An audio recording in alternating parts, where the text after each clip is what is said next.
Hey everybody, welcome into the back room. I'm Andy Ostroy, and man, do we have an exciting show for you today. We're going to start off with New York Congressman Dan Goldman, and then we're going to bring out CNN political commentator and writer S.E. Cupp. But first, thank you for tuning in today. We appreciate you listening, and we'd love to hear your comments. So email us at backroomandy@gmail.com and or post on our social media, and we'll read some feedback next time. And if you like the podcast, please follow or subscribe, and you'll be notified every time we post a new episode. Here's some recent feedback we received. On our David Jolly conversation, Debbie Best writes, "Love him." D. Rama writes, "He was also a great Republican at the time, representative for Pinellas County, Florida, and that's just this Democrat's opinion." On our May Pang conversation, Phyllis Stein writes, "Very cool." And that was a very cool conversation. I wanted to talk about the Maine shooting. And week after week, month after month, we're in the same place where all we get is thoughts and prayers. And this is not the time to talk about gun reform. The new Speaker of the House, Mike Johnson, yesterday he said, it's not guns that caused this, it's human hearts. Well, that's a new one, human hearts. So we have video games, porn, mental illness, and now the human heart. Although last time I checked, in New Zealand, Australia, Japan, Scotland, the UK, where there's like zero mass shootings, they also have zero guns. I guess we're just more mentally ill than they are.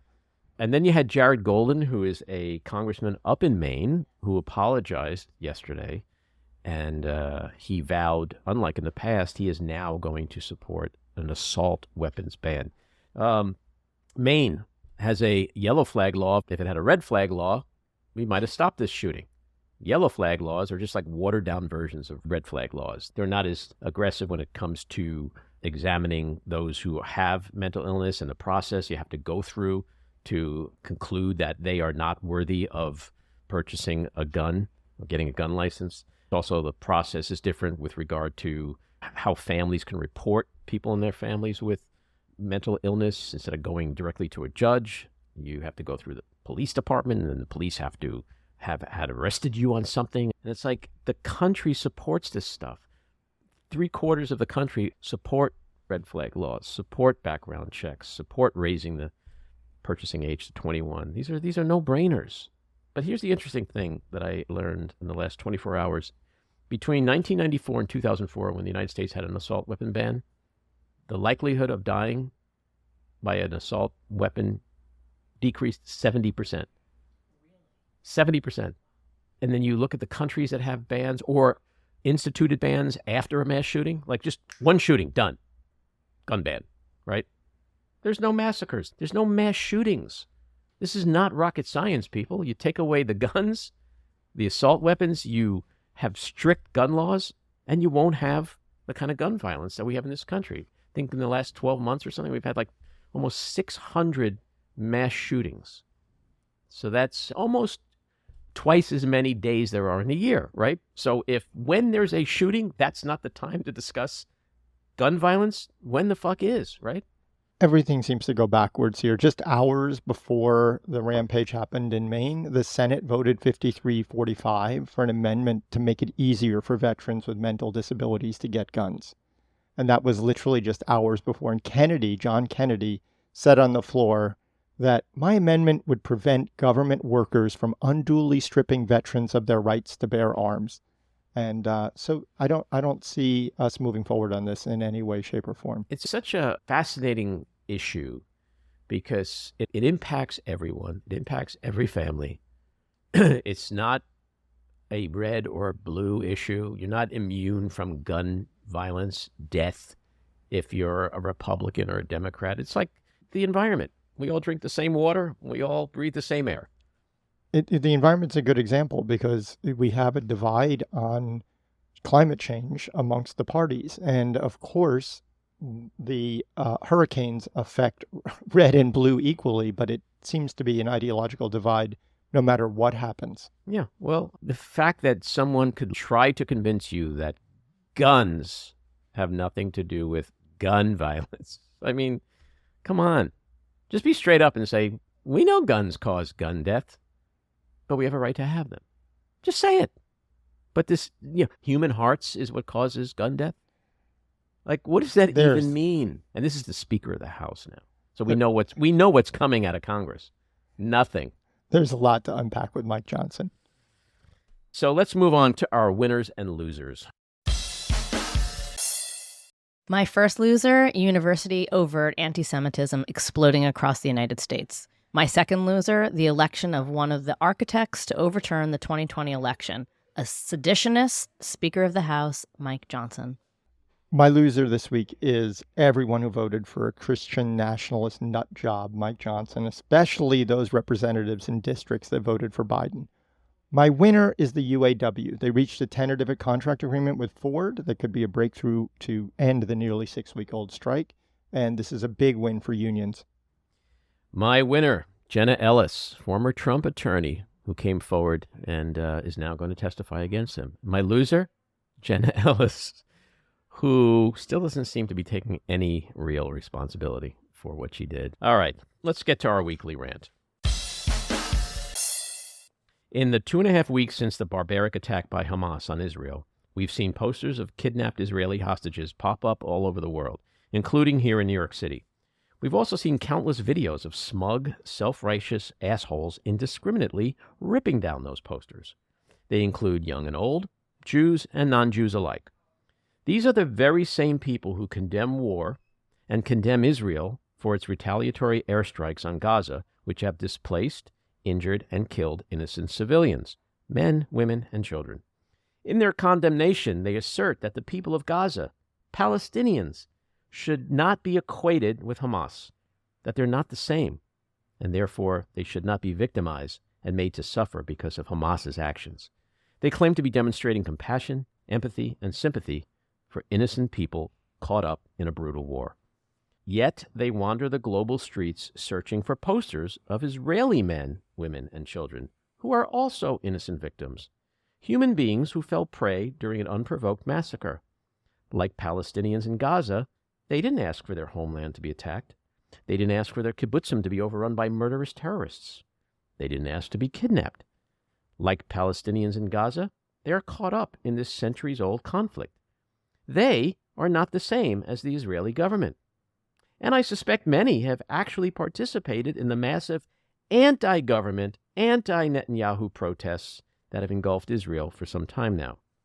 But these misguided Hamas sympathizers who tear down hostage posters, not surprisingly, don't give a flying fuck about the innocent men, women, and children that are somewhere in Gaza, separated from family, terrified, fearing for their lives. To the poster rippers, these are just Jews, subhumans, and so they deserve it. The hypocrisy is both stunning and infuriating, and the blatant anti-Semitism is beyond disgusting, but not shocking. Shame on them. All right, let's get to Representative Dan Goldman. He currently serves New York's 10th Congressional District. In 2019, he served as lead counsel for the impeachment investigation of former President Trump for abusing his office for his personal interest regarding Ukraine. Prior to that, Goldman served for a decade as an assistant United States attorney in the Southern District of New York.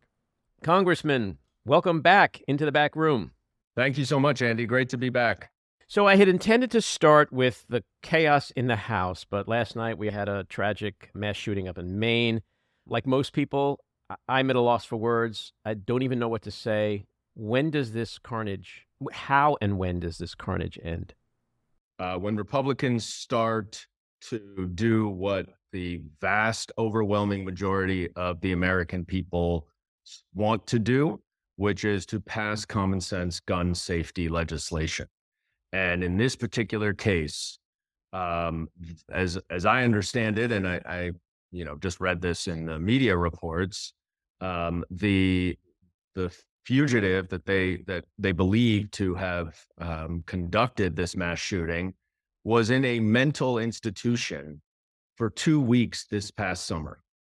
If there was a federal red flag law, he would not be able to own a gun, much less a semi-automatic weapon.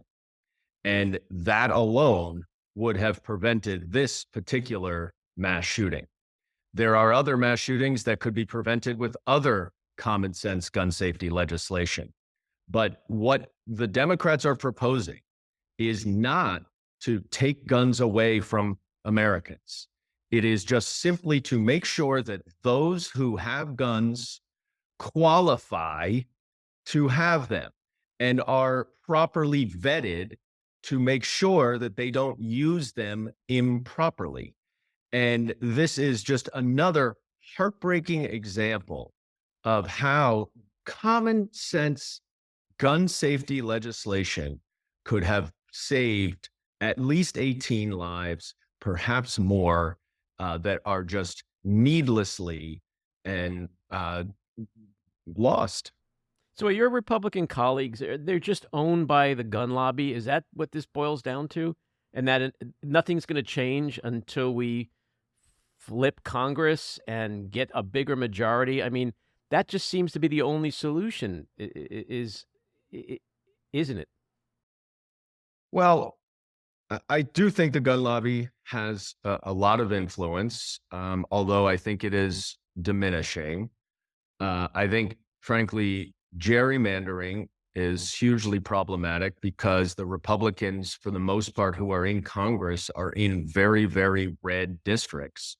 So that national polling, even if it includes Republicans, may not exist in many of the House Republicans' district. But as we saw last year with Buffalo and Uvalde, some of these tragedies are so bad and so obviously preventable that it even gets to Republicans. And Congress was able to pass the Bipartisan Safer Communities Act last year, which is just a small step that we need to take. But it is an indication that public pressure can influence even Republicans on this issue. And so what I urge everyone to do is continue to trumpet common sense gun safety legislation, such as a red flag law, which would have prevented this one. And that we need to continue a grassroots advocacy movement to promote common sense gun safety legislation and to put pressure on the Republicans to come to the table to try to save innocent lives.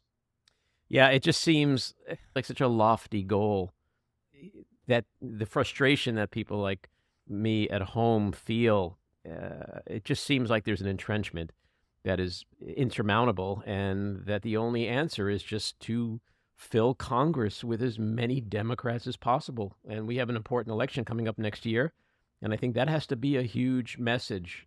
Get out the vote, because it's not only gun reform, it's a choice, it's climate, it's all kinds of things. So let's talk about. I agree with you, Andy. I think this has to be, like abortion was the critical issue in 2022, and it will be again in 2024 as we see states enacting draconian anti-abortion, anti-individual freedom, anti-choice measures, and Republicans in the House who are, including the new speaker, who are advocating for a national abortion ban. It will still be a critical issue, but so is this gun violence. We now have almost 2 mass shootings a day in America. A day.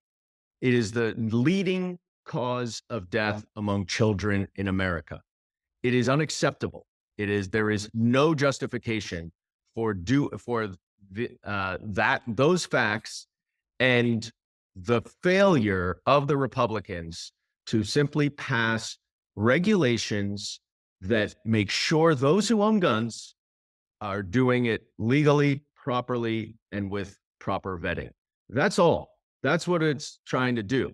And we don't need civilians having weapons of war. You don't need an AR-15 to hunt or for self-defense. That should not be permitted for civilians. But there are other guns and rifles that people should be able to get with proper vetting and proper checks and balances, like we have for a driver's license, like we have for a car insurance.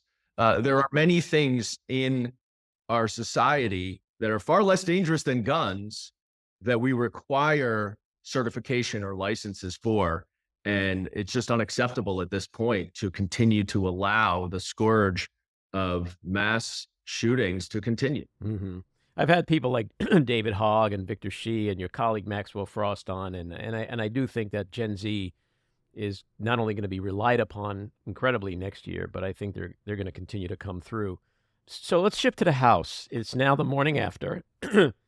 We have Mike Johnson in the Speaker's seat. What is the first day starting out like in Congress with MAGA Mike? Well, yesterday we passed with overwhelming support a resolution in support of Israel as it defends itself from a brutal terrorist organization. And today they're moving forward with their appropriations bills. It will.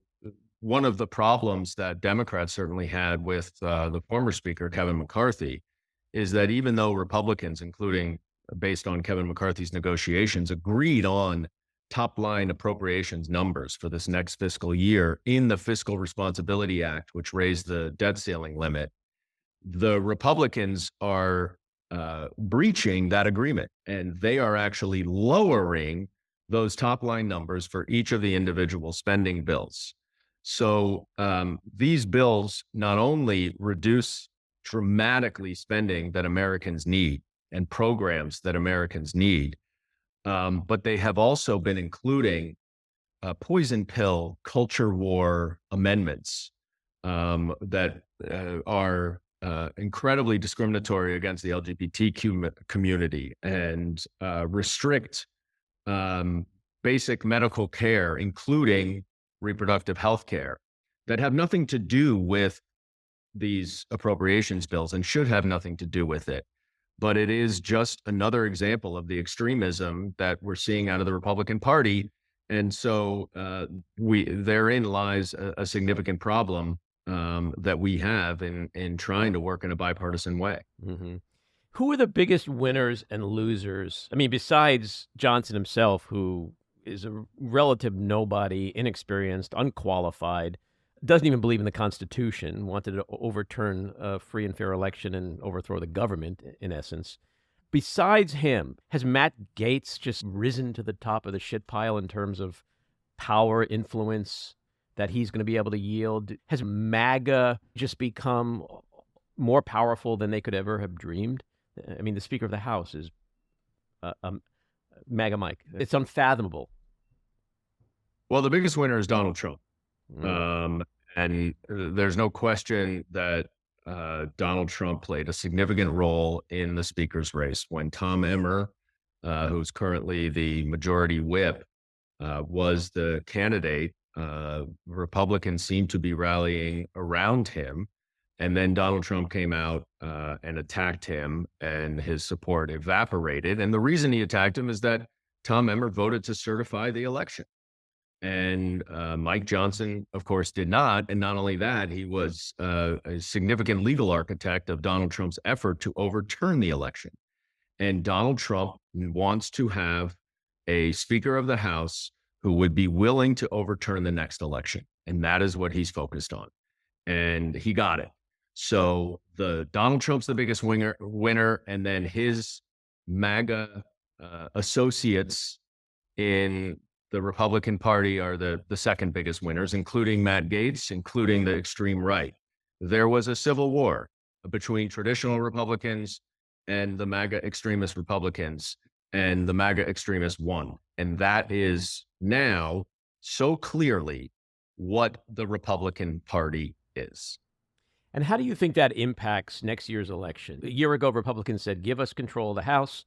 We'll fix all the intransigence and the chaos. We'll get stuff done, none of which they did. And you tweeted something about the New York 8, the seats that we hope to pick up that we lost, whether it's Santos, Esposito, Molinaro. Do you feel like those 8 seats in New York in particular are really attainable? Yeah, there are a number of seats in New York with freshman Republican members that are Biden districts that Joe Biden in the 2020 election. And many of them like to pay lip service to being moderate and being rational. But as we have now seen with the speaker vote, and we've frankly seen it throughout this Congress, when push comes to shove and they have to actually vote, not just talk, they vote with the extremists. They vote with the MAGA wing of the party. And no example is better than that, than the fact that they all supported MAGA Mike Johnson for Speaker of the House. And everything that Mike Johnson has stood for and everything that he does going forward will now be hung around the necks of those Republicans in New York for the voters to see. Do they support a national abortion ban? Are they against LGBTQ rights? Do they want to cut Social Security and Medicare? Do they want to overturn a valid election? These are all things that Mike Johnson stands for that they just voted for. The House Oversight Committee just announced that it had its bombshell, the smoking gun, the check, the $200,000 check, which clearly had in the subject line loan repayment. What do you make of this farce that's going on? How much longer will it go on? There's so many issues in this country that we've just been talking about in the last 10 minutes. Why are your colleagues on the other side of the aisle wasting time on this? That is the $64,000 question.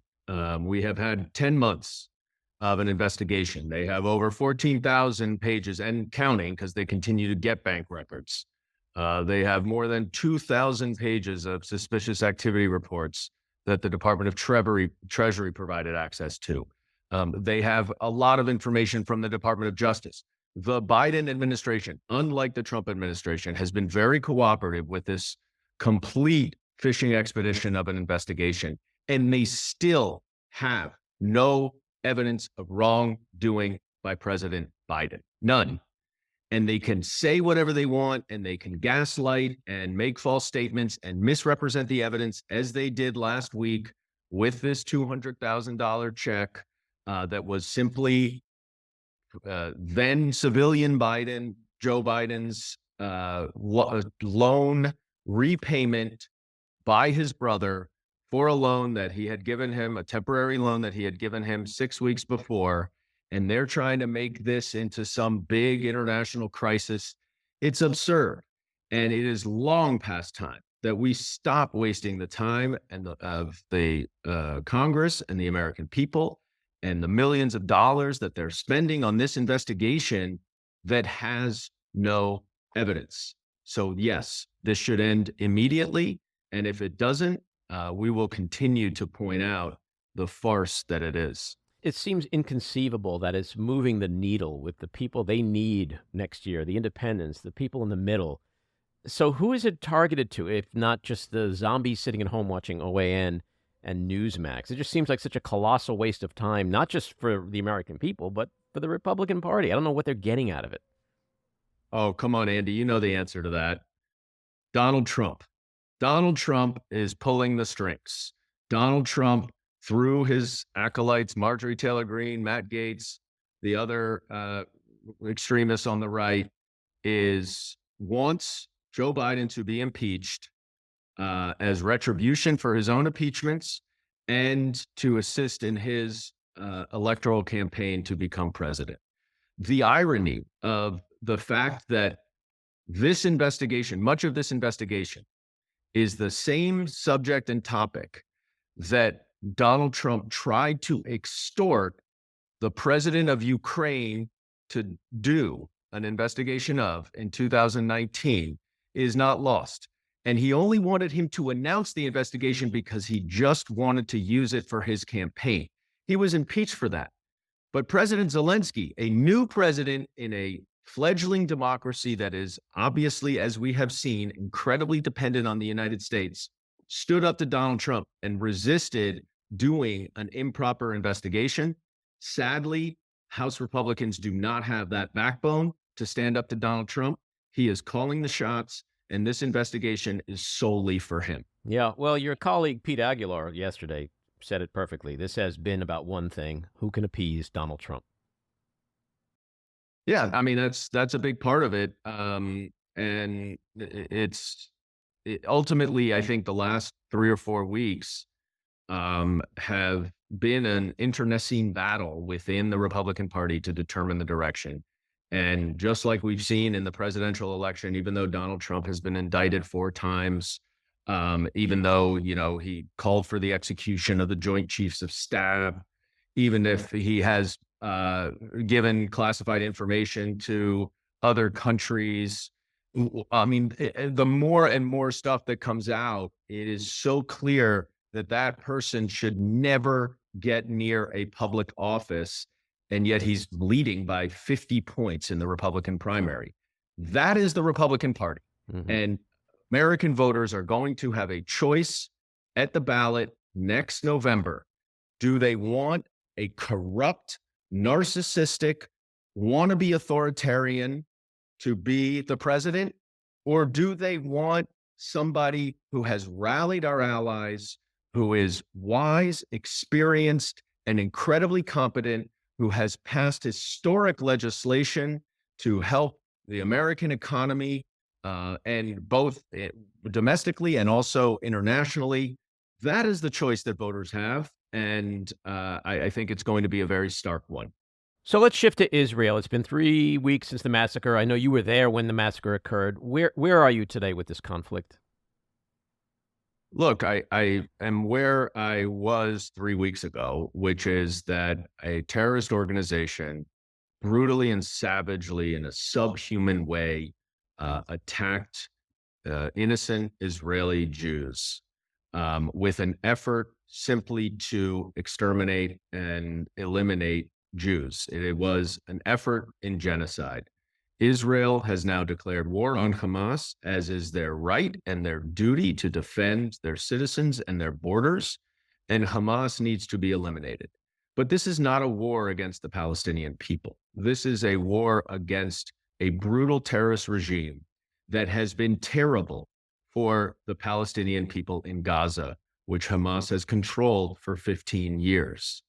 And so we need to be sure that Israel is smart and strategic about executing its mission to eradicate Hamas, while also making sure that we do everything possible to protect innocent Palestinian lives in Gaza. And that is an obligation of the entire international community, Israel included, Egypt included, Hamas included, the United States included, and all of the Arab League and Arab countries. This has to be a all hands on deck effort.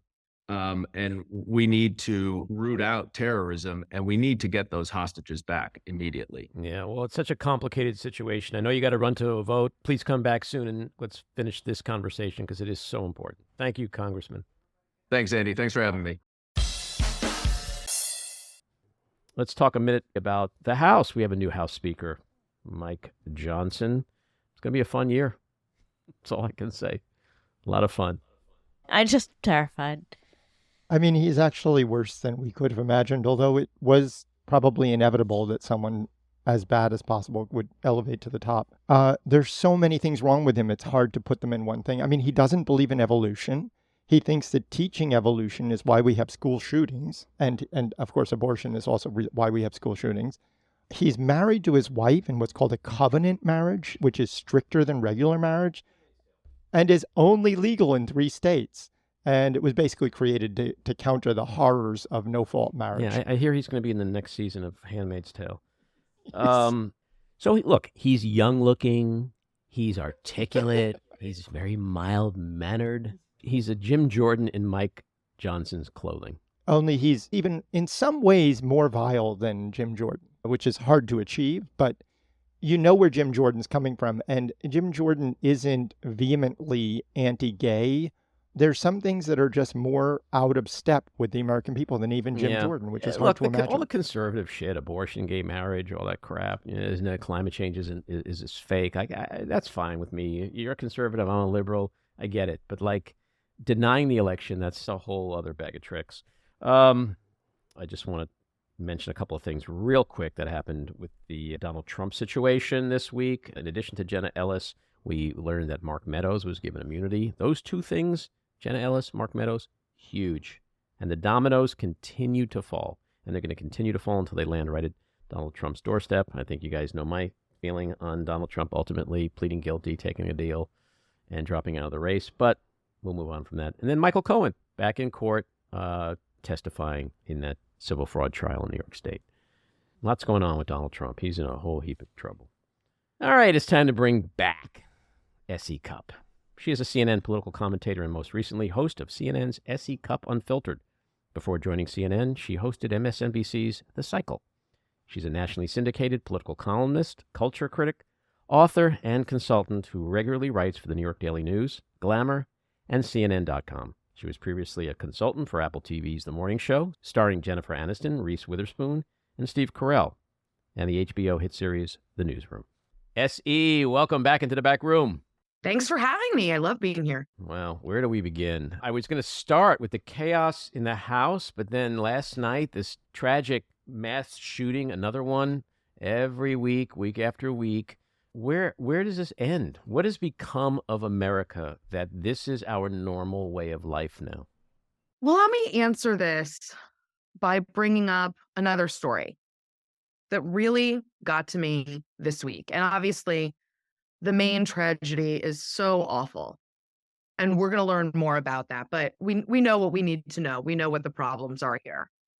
But another story that hit this week, I don't know if you saw this or remember this, but 2 kids out in Vegas or in a car with video camera, and they see a guy on a bike and they say, go hit him. Let's go kill him. They do. And this guy was a retired police officer, and they killed him, and they laughed about it. They were in court this week, I guess, on their arraignment, laughing, flipping off the family members of this murdered, retired police officer who was just riding his bike. To me, yes, we have a problem with guns. Undoubtedly, absolutely. I'm not ducking that question. We can talk more about that. But the common thread I'm seeing more and more in so much of this senseless violence is a total disregard for the value of human life. I see it in these road rage episodes where all it takes is someone to cut you off and you walk out of your car with a gun and shoot that person in the head. That also happened last week or the week before. And well, you can say, believe me, I'm in therapy for all of this. And my therapist will say, oh, these are anecdotal. And I know it feels like these are happening every 5 minutes and everywhere around you, but they're not. Well, it really does feel like that.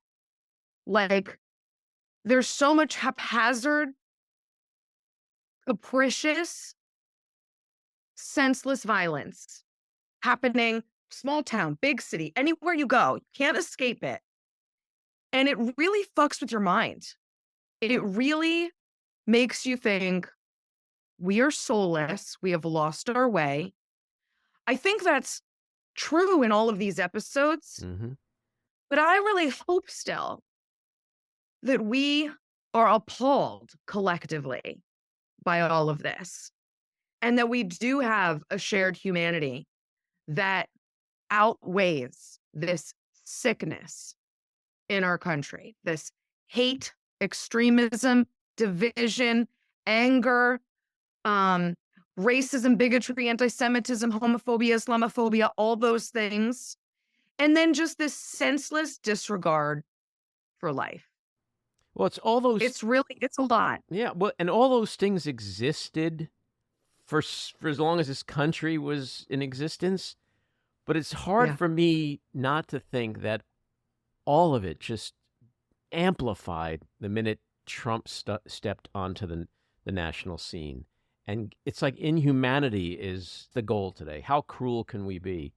And I don't think you're wrong in attributing a lot of this stuff to the advent of the Trump era and his, the way he coarsened our political experience and foisted it upon us, right? Like for the time that he was on Twitter, and you could not escape Trump if you wanted to. You couldn't. He was You can't now. insistent, even now with his limited capabilities, right?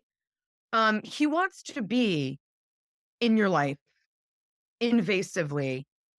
And absolutely, I mean, his total disregard for decency and, norms, I think did create this race to the bottom. Certainly on the right, the cruelty has become the point. Enemies are so much more important than friends, right? Consensus is a bad word. If you want to find consensus, like Kevin McCarthy, you're out of here. Mm-hmm. That makes you woke and a pussy. And listen, Democrats race to the bottom too, in some ways. They're not off the hook completely. I think Trump and Republicans gave them license to meet them in some places where, they probably shouldn't have. But 100%, I think you can attribute the rise in right-wing extremism to Trump and Republicans, unequivocally. I say that, well, at the same time, I have a piece out just this week about the awful anti-Semitism that has been awakened on the left. And this conflict in Israel and Gaza, I think, ripped a Band-Aid, ripped the tape off a brewing anti-Semitism on college campuses. And I'm talking about the far left. In Congress, in left-wing media, that I didn't know it was as potent as it was. That there would be, if you had told me people at my alma mater, Cornell, where it's a big Jewish population campus, would be writing graffiti, "Fuck Israel," on the sidewalks and the campus store, I would not have believed you.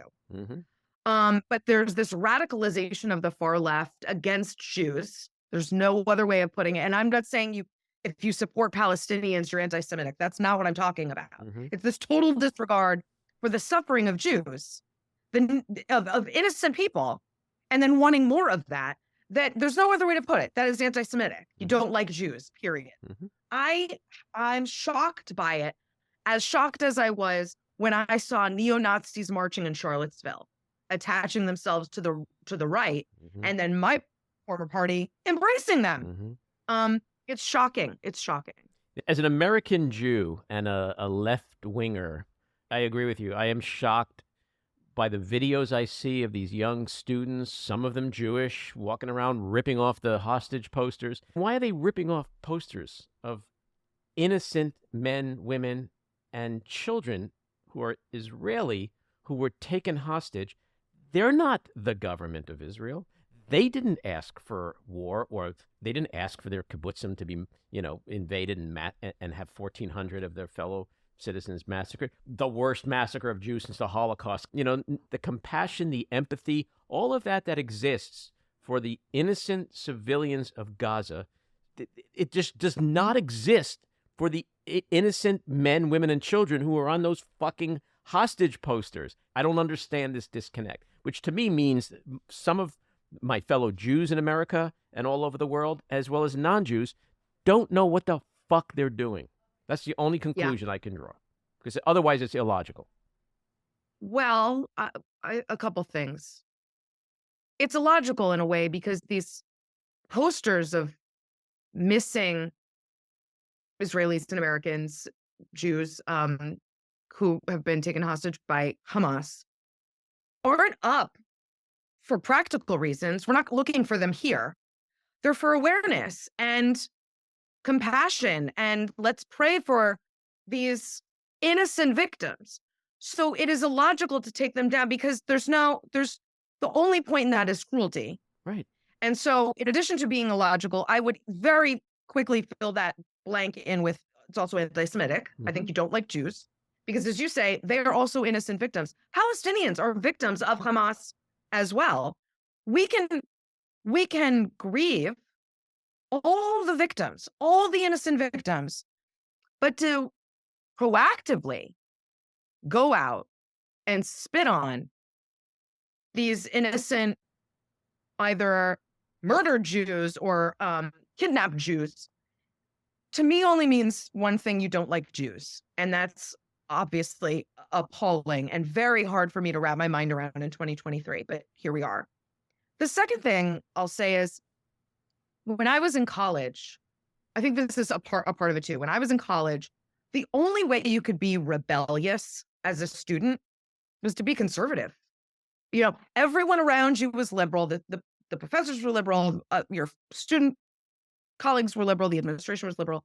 Conservatism was really the only way. Now I think being like anti-Israel, pro-Palestinian, maybe even a little anti-Semitic, this is the rebellious rebel cry of today's college students. And to your point, I don't think they know what the fuck they're doing.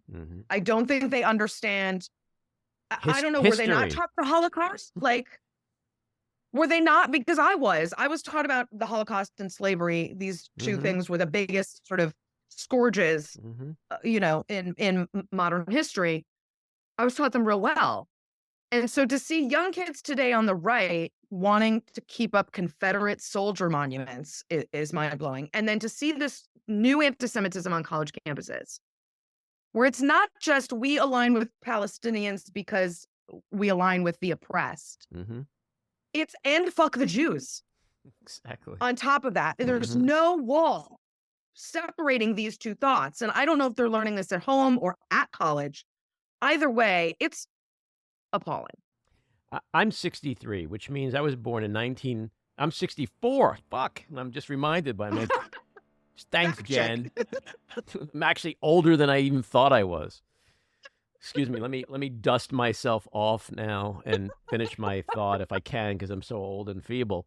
I'm 64, which means I was born in 1959, which means I was born not that long after the Holocaust. So I grew up with this acute awareness of my role and place in the world as a Jew and what came back at me. So it's easier for me today in 2023 to think about the Crusades and the Russian pogroms and the Spanish Inquisition and the Holocaust and all these things that a lot of people either forgot or don't seem to care about, because that's contextual, that's foundational, that's part of where we are today. The world, it's my opinion, the world hates Jews, always has, always will. Scapegoating them for everything. I'm fine with that. I've learned to live with that.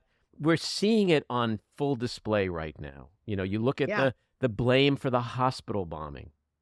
We now have the United States intelligence and president. We now have Israeli intelligence. Okay, you can discount them because it's Israel. What else are they going to say? All right, fine, I'll accept it.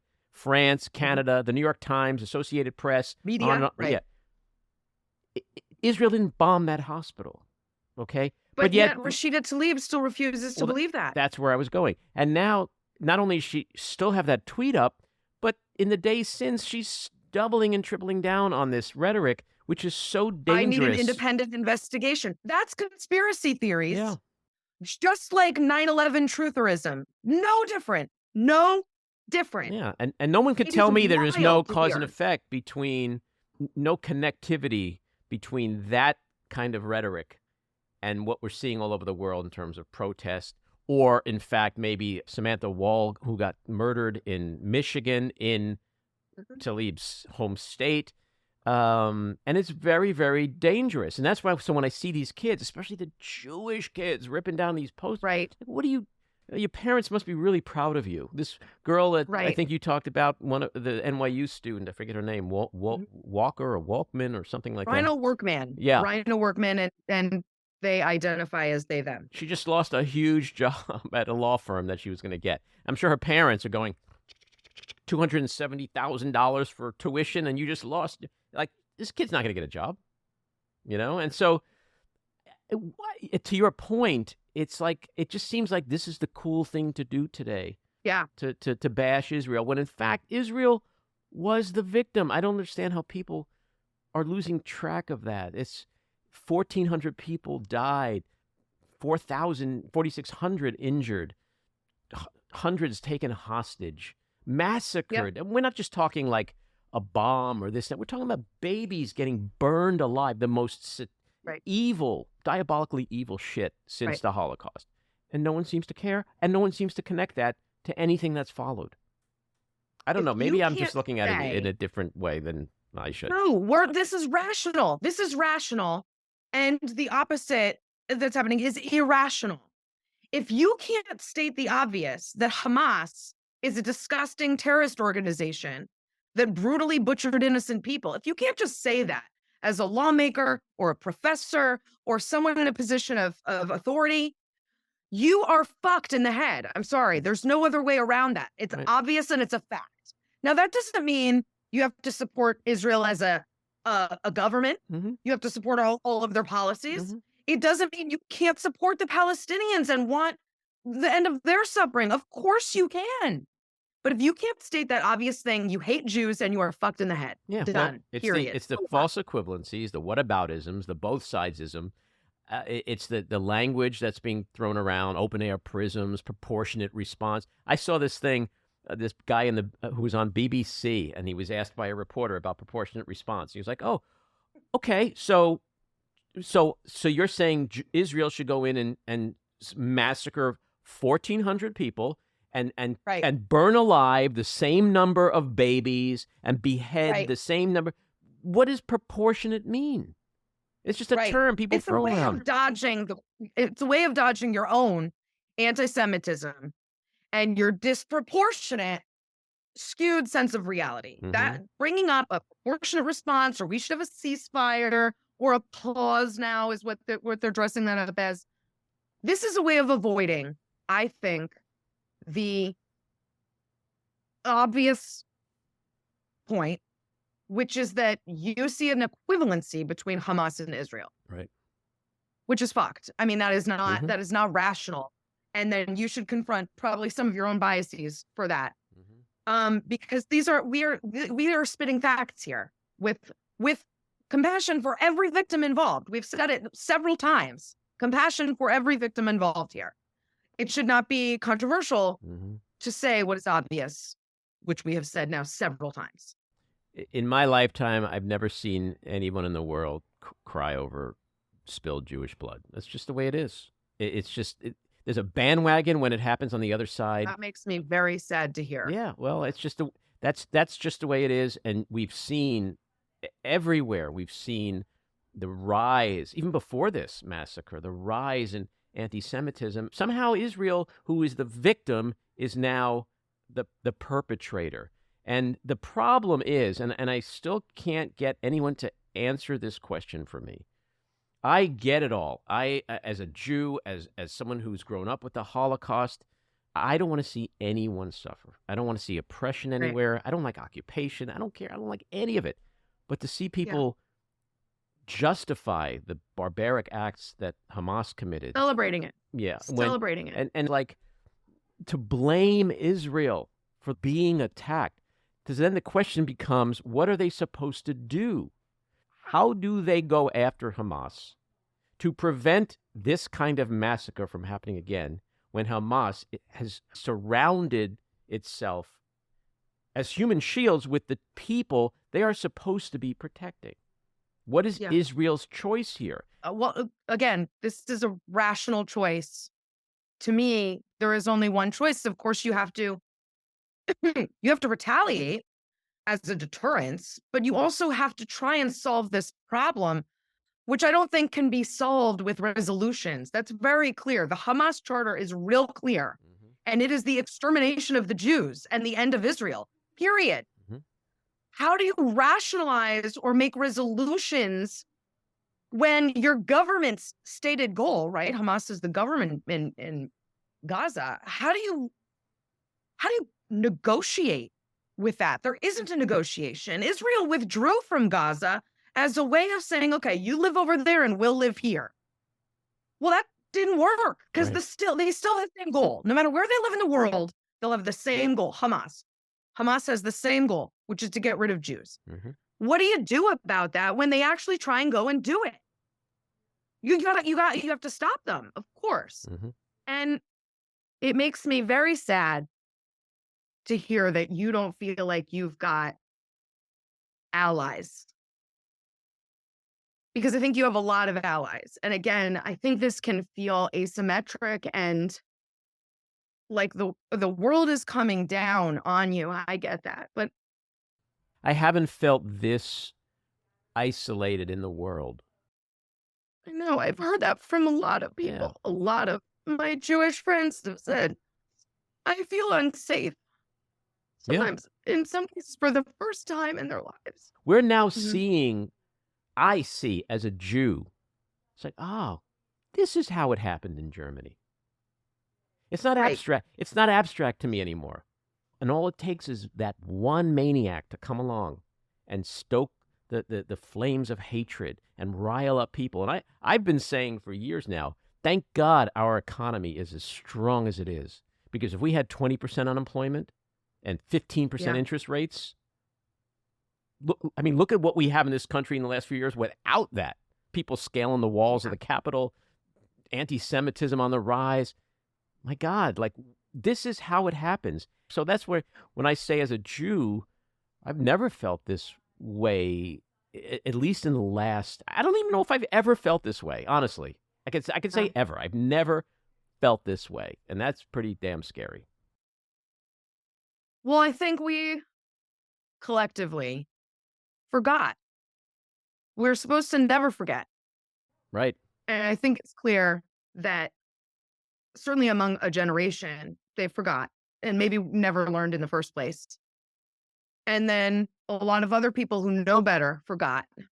And I think you're right that something was unleashed here that was probably here, but dormant, and it never got permission to come above ground until it did.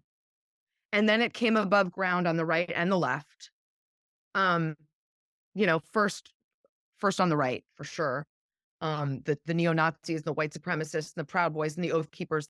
That all came above ground because Trump said, come one, come all. I love you people. These are my people.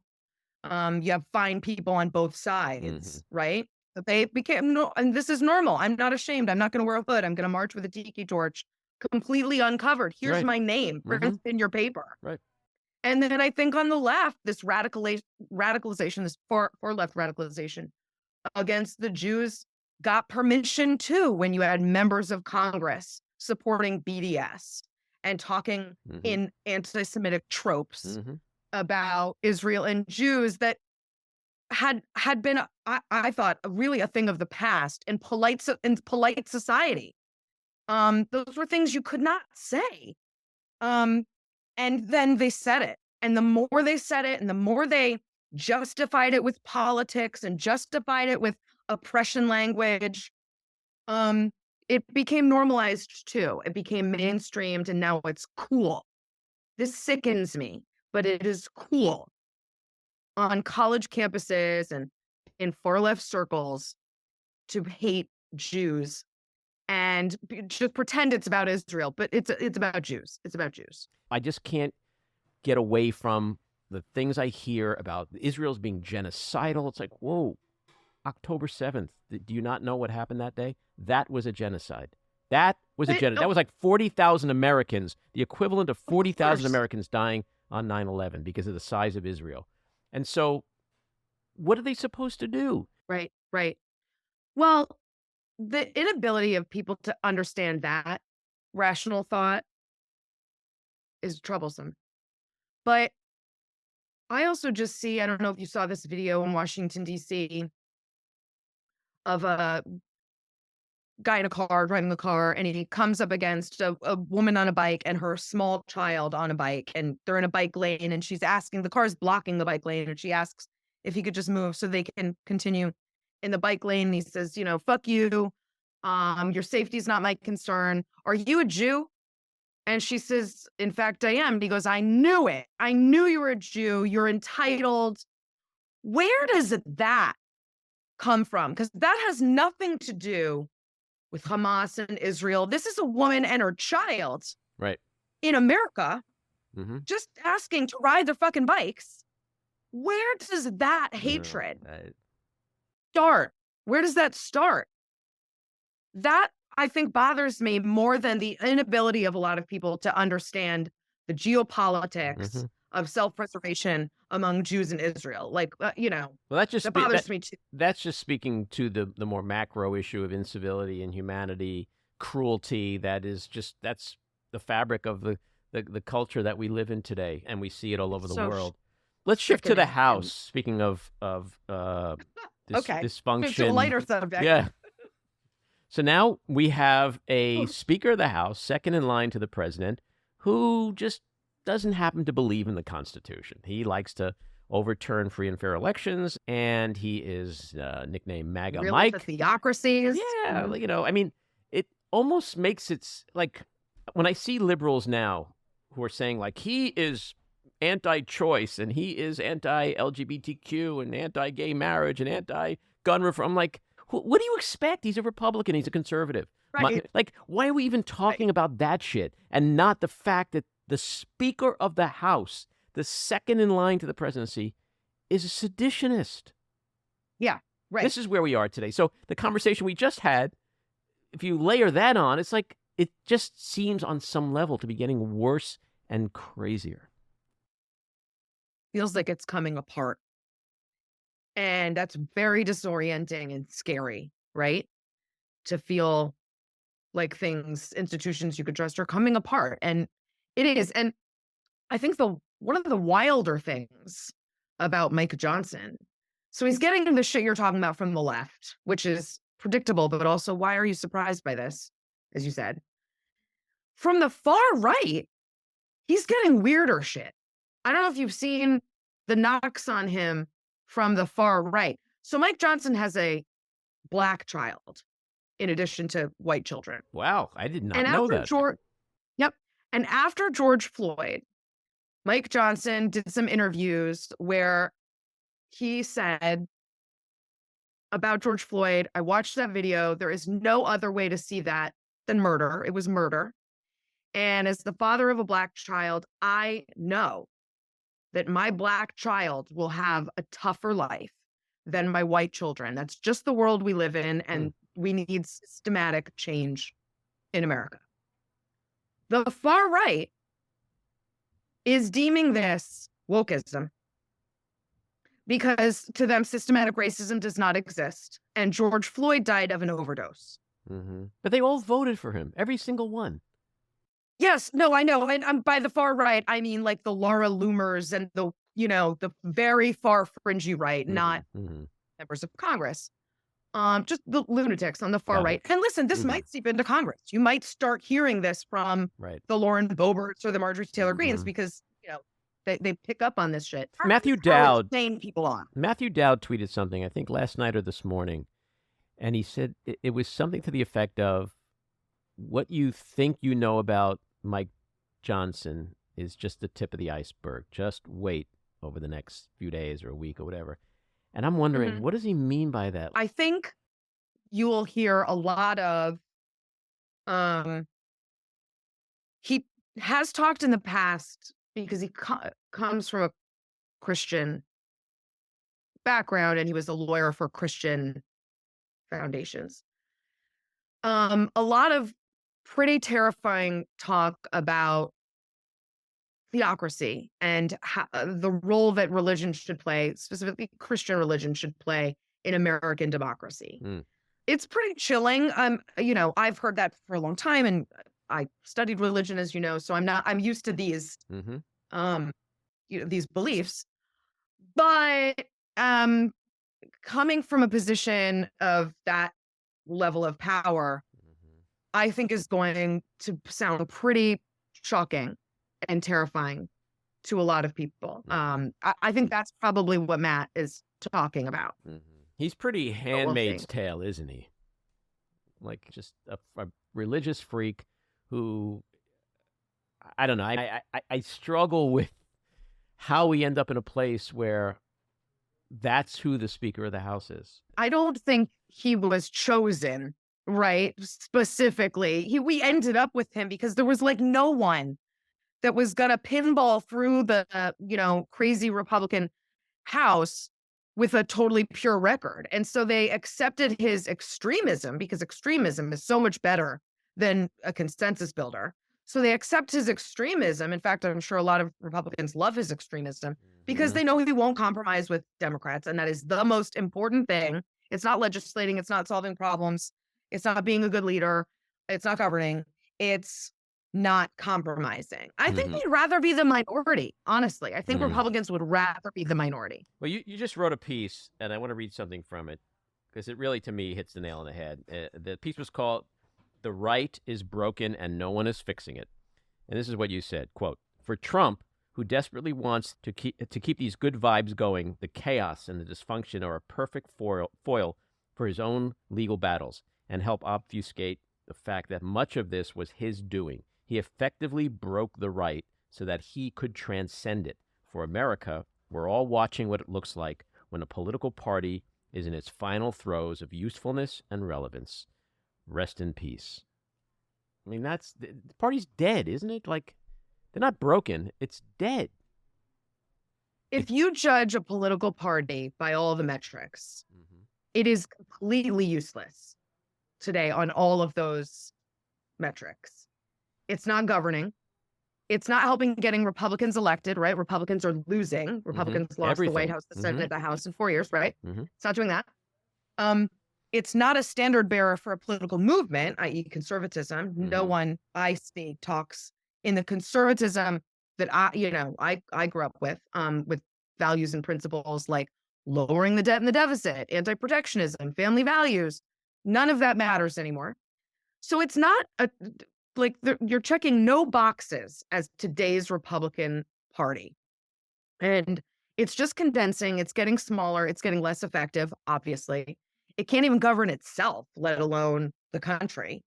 So yeah, it's effectively dead. And this was, I promise you, this is not some paranoid conspiracy theory. This was 100% Trump's goal.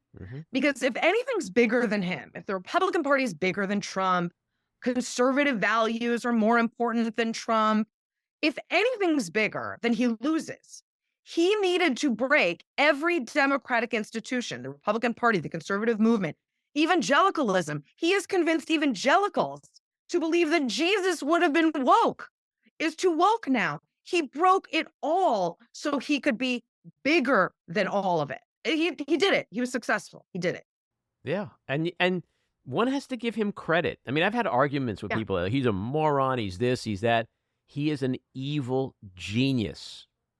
This is a feat. I mean, he deserves credit because this was not easy to do. No. And it required a lot of awful people with no spines or souls to go along with him. But he did it. And he did it in a very short time. Like, a couple of years, convinced a whole movement to abandon long-held orthodoxy and principles. Abandon it. It's gone. It doesn't matter anymore. He is the only thing that matters. Yeah. It's really something to... It is, and he's like a cockroach. We can't seem to get rid of him. You step on him, you hear the crack, and then you lift your foot, and it scurries away. Yeah, and 100%. Maybe now in the next 12 months, given all the legal battles, what I think are insurmountable legal battles are going to finally do him in. I really do think that's going to happen. But then again, he's Trump, and he manages to somehow, when the foot gets lifted, scurries away. So yeah.